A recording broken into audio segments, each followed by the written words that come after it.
What if I told you that the most chaotic, most talked about, most devastating relationship saga in modern hip hop history was never real?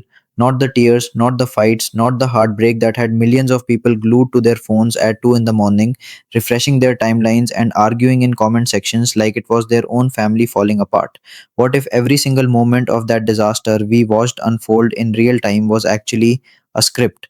A carefully planned, meticulously executed, cold blooded business strategy designed to make one man rich at the expense of everything and everyone around him.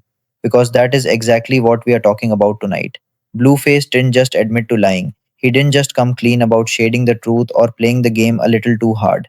No, he admitted to the method. He sat across from people in a legal proceeding and explained in his own words how he manufactured the entire baby daddy narrative that defined both his career and Chrisean Rock's public identity for years. And the part that should shake you to your core, we didn't just fall for it. We funded it. We shared it. We argued about it with strangers on the internet. We were the engine that kept the whole machine running. And we had absolutely no idea. Let that sit with you for a second before we even get into the details.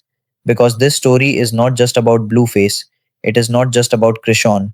It is about what we as an audience have become, what we are willing to consume, and what the people we make famous are willing to do to keep us watching.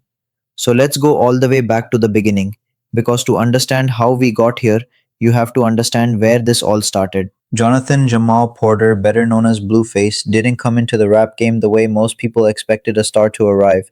He wasn't the most polished, he wasn't the most technically gifted, but he had something that is genuinely rare in this industry, and that is an instinct for what people cannot look away from. His debut single Tatiana took over the internet not because it was a perfect record, but because it was undeniably different. His flow was deliberately offbeat in a way that felt almost accidental, and yet it worked. It stuck. It became a meme, a dance, a cultural moment. And for a brief stretch of time, Blueface was everywhere. But here's the thing about viral moments, they have an expiration date. As the TikTok algorithm moved on and the streaming numbers started leveling off, Blueface found himself in a position that a lot of artists hit, but very few are honest enough to talk about. The music alone wasn't going to sustain the relevance. And in an era where attention is the most valuable currency on earth, losing relevance is the same as losing everything. He could either grind it out in the studio, putting in the work to build a catalog that would carry him over time, or he could do something faster, something louder, something that didn't require a hit record because it was its own kind of entertainment. And that is when Krishan Rock entered the picture. Now, Krishan Rock was not an unknown quantity when she and Blueface first connected publicly. She had come up on Bad Girls Club, a show that had built its entire brand on conflict and unpredictability. She was magnetic in the way that only people who have truly lived hard lives can be. She was raw, she was emotional, she was the kind of personality that cameras love because she had no filter and no ability to hide what she was feeling. In another universe, under different circumstances, with better people around her, that authenticity could have been the foundation of something genuinely special. But the universe she walked into was not that one. At first glance, what played out between Blueface and Krishan looked like what it always looks like in the early stages. Two people drawn to each other in that chaotic, magnetic way where you know it's probably going to end badly, but you can't stop watching. There was chemistry, there was tension, there was clearly something between them that felt real to at least one of them. But there was also something else happening underneath the surface that the audience couldn't see yet. Because here's where things start to get interesting. The content didn't just happen to be dramatic, the drama was being curated. The fights that seemed to pop up at just the right moment, the screenshots that found their way to blogs at suspiciously convenient times, the breakup announcements that always seemed to land the week before something new dropped. None of that was coincidental. And if you go back and look at the timeline with what we know now, the pattern becomes impossible to ignore. Every lull in engagement was followed by an explosion of drama. Every time the internet started to look somewhere else, something happened to yank the audience back. A leaked video here, a late night live stream meltdown there, a tweet that sent the blogs into a frenzy. The cycle was relentless, and the audience, every single time, showed up. Comments in the millions, shares across every platform, arguments that went on for days. This was not the byproduct of a messy relationship. This was a content machine operating at full capacity, and Blueface was the engineer running the controls. But even knowing all of that, even suspecting that things were more calculated than they appeared, nothing could have prepared the internet for what the baby daddy storyline became. This is the part of the story that genuinely changed the game, and not in a good way. When news started circulating that Krishan was pregnant, the internet fractured into factions overnight. Every blog had a take, every podcast had an episode, every corner of Black Twitter had an opinion. And at the center of all of it was one question that Blueface made sure stayed unanswered for as long as humanly possible. Is the baby his? Now, from where we sit today in 2026, with the benefit of everything we now know, the answer to that question was never actually in doubt. There was no real mystery. But Blueface understood something crucial about the way audiences consume drama, and it is this: people do not stay engaged for answers, they stay engaged for the possibility of answers. The moment you answer the question, the story is over. But if you keep the question alive, if you keep pouring fuel on the uncertainty, the audience will never leave. So he played both sides with surgical precision. Publicly, he was the skeptic. He went on rants on Twitter and X questioning paternity. He positioned himself as a man who had been set up, a man who couldn't be sure the child was his because of who Krishan allegedly was. He let people call her a liar. He let them call her a manipulator. He watched as strangers on the internet tore this woman apart in his comment section, and he said nothing to stop it. Because the outrage was the point. The more polarized the audience was, the more invested they became, and investment means views. But behind the scenes, sources that emerged in late 2024 started painting a very different picture. Because it turns out that while Blueface was performing disbelief for the cameras, he was privately involved in shaping the entire arc of how this story would be told. There were allegedly content planning sessions, conversations about when to drop certain information, when to go quiet, when to reignite the drama. The pregnancy of his own child, the arrival of a new human life, was being treated as a plot point in a serialized content strategy. And then Krishan Jr. was born. And what should have been one of the most private, personal, emotional moments in both of their lives became a spectacle. Blueface's absence from the hospital, or at least the performance of his absence, was one of the most discussed events in entertainment gossip that entire year. The delayed photos, the name confusion, the public statements that made Krishan look isolated and overwhelmed while Blueface appeared in Miami living his best life. The narrative was crystal clear to everyone watching. She was obsessed, he was cold, she was falling apart, he didn't care.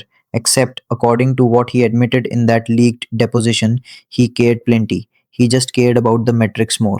Let me be very direct about what that means because I think it is important that we sit with the full weight of it.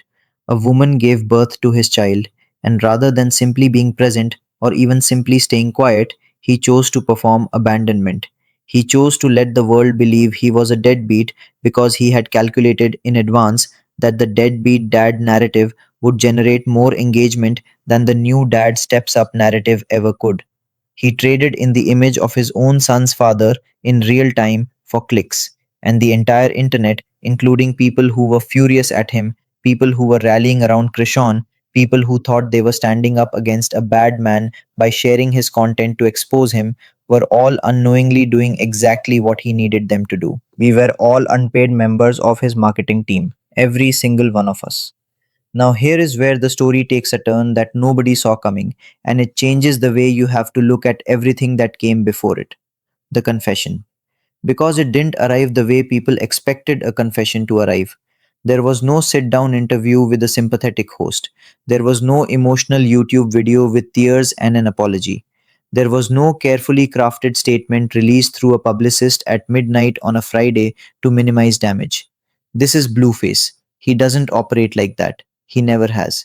The admission came out of a legal deposition that was leaked online in early 2026. The context was a lawsuit connected to earnings from their joint reality content, and the details of how this transcript found its way to the public are still being debated. But the content of what was said is not in dispute. When asked directly about the nature of the paternity confusion and the way he had publicly behaved around the birth of Krishan Jr., Blueface did not deny what he had done. He did not apologize. He explained his reasoning. He reportedly told the attorneys in words that have now been shared tens of millions of times that if he had not acted like he didn't care, nobody would have watched, that if he wasn't the villain, the check wouldn't clear. He said the quiet part out loud in a room full of lawyers, and somebody made sure the rest of the world heard it. The internet's reaction was unlike anything we had seen in a long time, and that is saying something in an era when the internet reacts to everything. Because this wasn't just drama, this was a confession. This was a man who had been at the center of years of controversy, years of speculation, years of genuine public concern about his behavior, and he was essentially confirming that the worst interpretation of who he was had been correct all along. Not just correct, but strategic. Some people were furious in the way you would expect. The hashtags went up, the think pieces started dropping, the podcasters cleared their schedules. But there was also this undercurrent of something more uncomfortable, which was a reckoning with the fact that we had all played a role. Because you cannot be manipulated by content you refuse to engage with. And we had engaged with everything, obsessively, enthusiastically, sometimes even joyfully. And where did that leave Krishan? That is the question that kept resurfacing no matter how many angles people took on this story. Because two theories emerged almost immediately, and they are both disturbing in completely different ways. The first theory is that she was in on it. That Chrisean Rock, a woman who had survived a genuinely difficult life and knew how to hustle from a very young age, made a business decision just like Blueface did, and played the role of the heartbroken girl because it built her brand and got her followers. Under this theory, nobody was truly a victim. They were both willing participants in a shared performance, and the only people who got played were the audience members who thought they were watching real heartbreak. The second theory is far harder to sit with, that she was not in on it, that she was a real person who developed real feelings inside of something that was never designed to have feelings in it, that she fell in love with a man who was simultaneously using her as a content vehicle, and by the time she understood what was happening, she was already too deep into the narrative, too publicly defined by it, too emotionally invested to find a way out. That the breakdowns we watched were not performances, that the tears were not scripted, that everything Krishan went through was real, even if everything Blueface did was calculated. And if that second theory is true, then what we watched for years wasn't just entertainment. It was something much darker. It was the public consumption of one person's genuine suffering, packaged and sold as content by someone who knew exactly what they were doing. The emotional toll on Krishan throughout 2024 and 2025 was something that even the most detached observers could not fully look away from.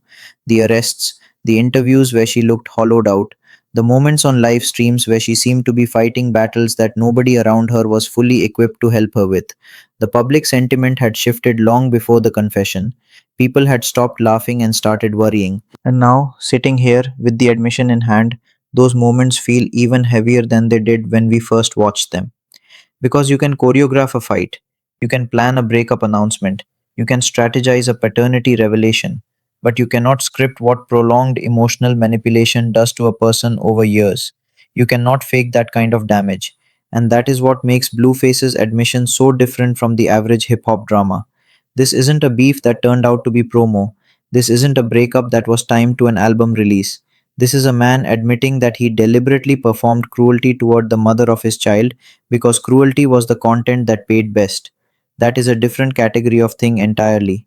The hip hop community has had a complicated reaction, and honestly, it reflects something true about where we are as a culture right now.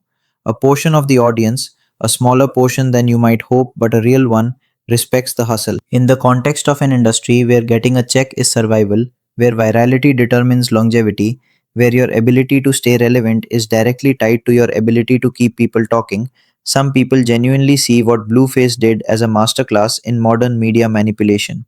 They separate the personal from the professional, or they try to, and they give credit for the execution. But the majority reaction has been something between disgust and a strange kind of grief. Grief not just for Krishan, but for ourselves. Because this moment holds up a mirror to something that a lot of people would rather not look at directly. We have built an entertainment landscape where dysfunction is the product, where the more broken someone appears, the more content they generate, and the more content they generate, the more valuable they become. We have created a system that rewards people for being publicly destroyed, and then we act surprised when people figure out how to game that system. Blueface didn't invent exploitation, he just understood it well enough to turn himself into both the exploiter and the show. And what does that say about us? What does it say that even right now, even as this confession spreads across every platform, even as people type out furious comments about what a monster he is, those comments are driving traffic. The algorithm doesn't care about the tone of your engagement, it only counts the engagement. And somehow, even knowing that, even being aware of the trap, we cannot stop clicking. The legal consequences for Blueface are still unfolding as of May 2026, and there are layers to this that are going to take time to fully shake out. The lawsuit connected to the deposition is ongoing. There are questions about what, if any, liability comes from admitting on record that you deliberately amplified false narratives for profit. There are conversations in legal circles about whether content creators can be held accountable for the real world harm caused by manufactured drama that they profit from. These are not easy questions, and nobody has the answers yet. But what is already settled is the reputational reality. You can recover from a lot of things in this industry. You can recover from bad music, from public beef, from relationships gone wrong, from financial ruin, from legal trouble, from almost any single thing if you have the right team and enough time. But there is a specific kind of damage that comes from being seen as someone who monetized their own family's suffering and admitted it. That damage is different. That damage follows you in a way that other things don't, because it strips away the last layer of deniability. There's no, you don't know what happened behind closed doors. There's no, the blogs twisted the story. He said what he said in a legal proceeding. He said he played the villain because the villain makes money. And now every future controversy, every future drama, every future relationship he has will be viewed through that lens forever. The TikTok generation, which is the generation that built his relevance in the first place, is having a particularly raw reaction to all of this. Because many of the people who followed this story most closely were young. They were people who were learning through watching figures like Blueface and Chrisean what relationships look like, what love looks like, what it means to fight for someone or to give up on someone. And some portion of those people were getting genuinely bad information delivered to them with the emotional authenticity of something real because it was designed to look real. That is a long shadow to cast over a generation. So, where do we actually land on all of this? We have the admission, we have the method, we have the receipts that are being analyzed from every direction across every platform. But the one thing we do not have, the one piece of this puzzle that nobody has fully accounted for, is a complete answer to the question of who ultimately paid the price here. Was it Blueface, who built something real on a foundation of lies and now has to live with what that admission means? Was it Krishan, who is still in the process of figuring out what the last few years of her life actually were and what, if anything, she can do about it? Was it Krishan Jr., a child who will one day be old enough to read all of this? Or was it us, the audience, who gave so much of our attention and emotional energy to something that was never real, and in doing so, may have lost a little bit of our ability to recognize what real actually is? In 2026, that last question feels more urgent than ever because the lines are not just blurred anymore, they are almost completely gone. The difference between a reality show and real life, between performance and pain, between a viral moment and an actual moment is almost impossible to distinguish from the outside. And people know that, and some of them are using it, and we are all living inside the content machine, whether we want to be or not. Blueface looked the world in the eye through a leaked legal document and said, I played you. And the only response that actually costs him anything, the only thing that could make any of this mean something, is if we decide that we are done being an audience for this kind of show. But if history tells us anything, it's that we are probably going to keep watching. And maybe, just maybe, that is the most honest thing about this entire story. Thank you for being here for this one. It was a heavy one, but it needed to be told. If you made it this far, hit that subscribe button because the stories we cover here do not pull punches and they do not let the powerful off the hook. In this world, the truth is always stranger and always darker than the content. And we are just getting started.